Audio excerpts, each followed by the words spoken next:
Jésus, avec toi, nous ressusciterons.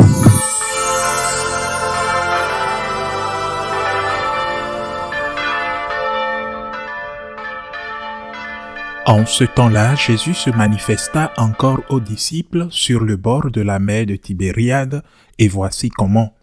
Il y avait là ensemble Simon-Pierre avec Thomas appelé Didyme, c'est-à-dire jumeau, Nathanaël de Cana de Galilée, les fils de Zébédée, et deux autres de ses disciples.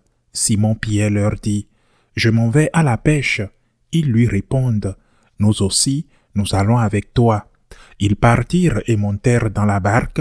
Or, cette nuit-là, ils ne prirent rien. Au lever du jour, Jésus se tenait sur le rivage, mais les disciples ne savaient pas que c'était lui. Jésus leur dit, « Les enfants, auriez-vous quelque chose à manger ?»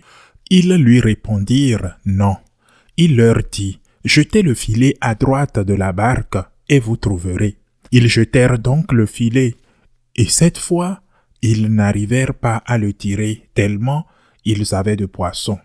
Alors, le disciple que Jésus aimait dit à Pierre, « C'est le Seigneur. » Quand Simon-Pierre entendit que c'était le Seigneur, il passa un vêtement car il n'avait rien sur lui, et il se jeta à l'eau. Les autres disciples arrivèrent en barque, traînant le filet plein de poissons. La terre n'était qu'à 100 de mètres. Une fois descendus à terre, ils aperçoivent déposer là un feu de braise avec du poisson posé dessus et du pain. Jésus leur dit, « Apportez donc de ces poissons que vous venez de prendre. » Simon-Pierre remonta et tira jusqu'à terre le filet plein de gros poissons. Il en avait 153. Et malgré cette quantité, le filet ne s'était pas déchiré. Jésus leur dit alors, « Venez manger. » Aucun de ses disciples n'osait lui demander, « Qui es-tu » Il savait que c'était le Seigneur. Jésus s'approchait, il prit le pain et le leur donne, et de même pour le poisson. C'était la 3e fois que Jésus, ressuscité d'entre les morts, se manifestait à ses disciples. Quand ils eurent mangé, Jésus dit à Simon-Pierre, « Simon, fils de Jean, m'aimes-tu vraiment plus que ceux-ci » Il répond, « Oui, Seigneur, toi tu le sais, je t'aime. » Jésus lui dit, « Sois le berger de mes agneaux. » Il lui dit une 2e fois, « Simon, fils de Jean, m'aimes-tu vraiment » Il lui répond, « Oui, Seigneur, toi tu le sais, je t'aime. » Jésus lui dit, « Sois le pasteur de mes brebis. » Il lui dit pour la 3e fois, « Simon, fils de Jean, m'aimes-tu » Pierre fut peiné parce que la 3e fois, Jésus lui demandait, « M'aimes-tu » Il lui répond, « Seigneur, toi tu sais tout, tu sais bien que je t'aime. » Jésus lui dit, « Sois le berger de mes brebis. Amen, amen, je te le dis. Quand tu étais jeune, tu mettais ta ceinture toi-même pour aller là où tu voulais.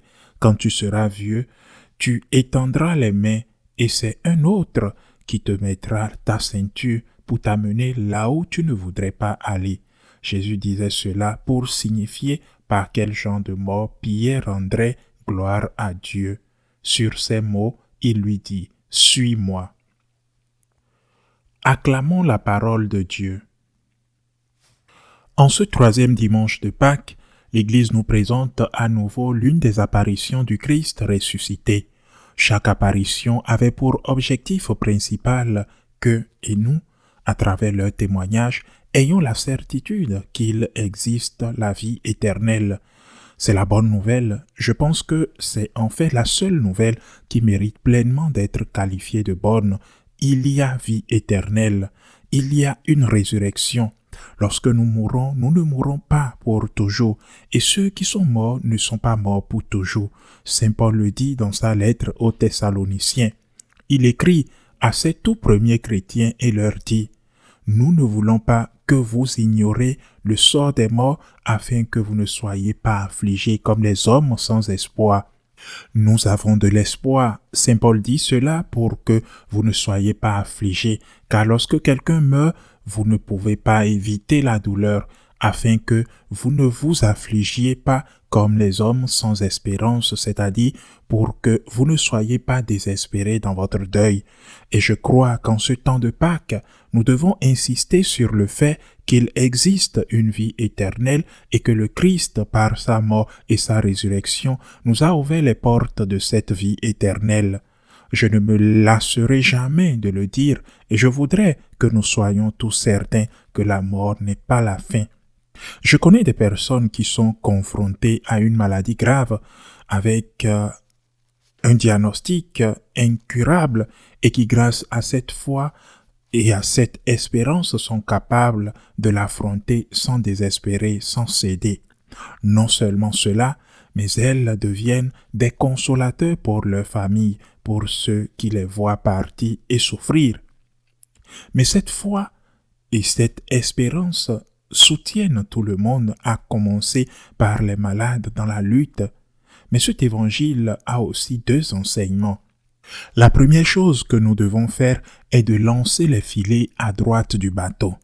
Et ce concept droite du bateau n'est pas un concept comme le cas du concept politique de la Révolution française, parce que dans l'Assemblée constituante, les modérés de cette révolution se sont en quelque sorte rangés du côté de la droite et le plus révolutionnaire, un type comme Robespierre le Sanglant, par exemple, s'est rangé du côté de la gauche.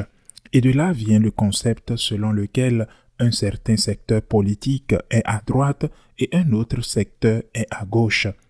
Cela vient de ce moment, avec un point précis de la Révolution française. Mais Jésus avait déjà dit que lorsqu'il viendrait juger les hommes, lorsqu'il reviendrait dans sa gloire, le Fils de l'homme mettra les uns à sa droite et les autres à sa gauche. Et il avait dit qu'au moment du jugement devant Caïphe, il serait à la droite du Père. Par conséquent, le concept de droite n'est pas un concept politique, c'est un concept religieux. Qu'est-ce que ça veut dire? Que signifie être à la droite du Père? Cela signifie avoir confiance, avoir l'union avec le Père. Normalement, dans les royaumes anciens, le premier ministre était à la droite du roi. Cette position indiquait qu'il avait la confiance et qu'il avait également le pouvoir délégué par le roi. Jetez vos filets vers la droite, c'est-à-dire qu'il n'y a pas de vocation ou même parmi les laïcs, il n'y a pas d'apostasie. Jetez vos filets à droite. Retour à l'union avec le Christ, retour à l'union avec Dieu. Remettez le Christ en premier lieu dans votre cœur et dans votre travail pastoral. Le Christ est le roi et nous sommes ses serviteurs, les serviteurs du roi.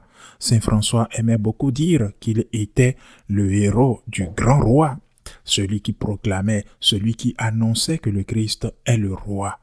Jeter les filets à droite signifie que nous ne pouvons pas porter de fruits si nous ne sommes pas unis au Christ. Le Seigneur l'avait dit différemment lorsqu'il avait dit qu'il était la vigne et que nous étions les sarments.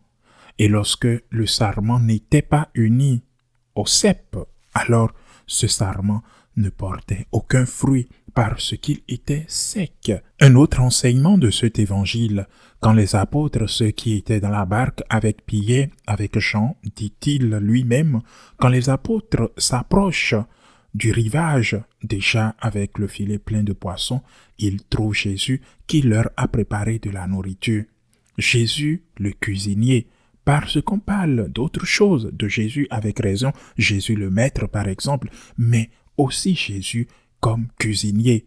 Sainte Thérèse disait que le Seigneur marchait aussi parmi les casseroles et les poêles, mais cela démontre l'amour et la tendresse de Jésus envers ceux qu'il aimait tant, ses apôtres, pour lesquels il avait d'abord donné sa vie.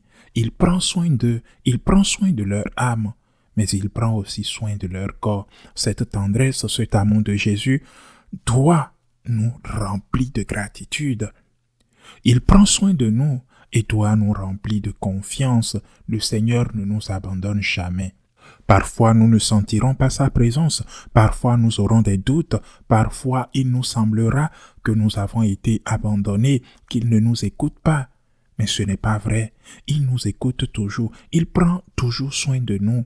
Et je pense que nous l'avons tous vécu à plusieurs reprises, du mal qui nous a été fait ou du mal que nous avons fait aux autres.